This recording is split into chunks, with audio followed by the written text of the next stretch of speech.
বিয়ের আগে বাংলার বাইরে যাওয়া তো দূরের কথা, বাংলায় বসে অবাঙালি কোনো খাবার কোনোদিন টেস্টই করেছিলাম না। আর সেরকম একটা মানুষের আজকে দুপুরে ক্রেভিং হচ্ছে এই অবাঙালি খাবারটা খাওয়ার। সেটাও আবার ভাবা যায়। ১ গ্লাস জলে ১ চামচ চা পাতা ভালো করে ফুটিয়ে নিয়েছি। আগের দিন রাতে ভিজিয়ে রাখা কাবুলি ছোলা জল ধোয়া করে প্রেসার কুকারে নিয়েছি। কয়েক কোয়া রসুন থেতো করে দিয়েছি, ২টো তেজপাতা, বেশ কয়েকটা গোটা গরম মশলা, নুন, বেকিং সোডা আর ওই চা পাতা ফোটানো জলটা ছেঁকে ছোলার মধ্যে দিয়ে সেদ্ধ হতে বসিয়েছি।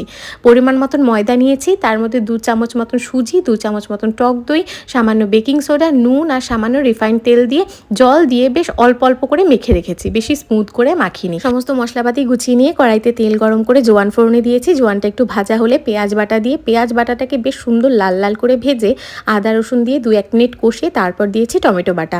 তারপর ওপর থেকে নুন, হলুদ, শুকনো লঙ্কার গুঁড়ো, ধনে গুঁড়ো আর বেশ অনেকটা ছোলে মশলা দিয়ে বেশ সুন্দর করে কষিয়ে নিয়েছি। কাবুলি ছোলার থেকেই সেদ্ধ করা জলটাকে আলাদা করে রেখেছি। এরই মধ্যে মশলা কষে গেছে। কাবুলি ছোলাটাকে মশলার মধ্যে দিয়ে ভালো করে মিক্স করে ওই সেদ্ধ করে রাখা জল আর সামান্য পরিমাণে জল দিয়ে ফুটিয়ে নামিয়ে নিয়েছি। ময়দাটা অনেকক্ষণ ঢাকা ছিল। এবার ময়দার মধ্যে বেশ ২-৩ চামচ মতন রিফাইন্ড তেল দিয়ে গায়ের জোর খাটিয়ে সুন্দর করে স্মুথ করে মেখে নিয়েছি। ময়দাটাকে বেশ নরম করেই মেখেছি আর সাথে সাথে গ্রিন চাটনিও বানিয়ে নিয়েছি।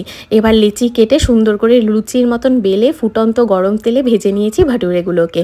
লাল লাল সিরকেওয়ালা পেঁয়াজ, ছোলে, ভাটুরে, তার সাথে গ্রিন চাটনি। আজকের আমার দুপুরে ছিল এই দিল্লির খাবার।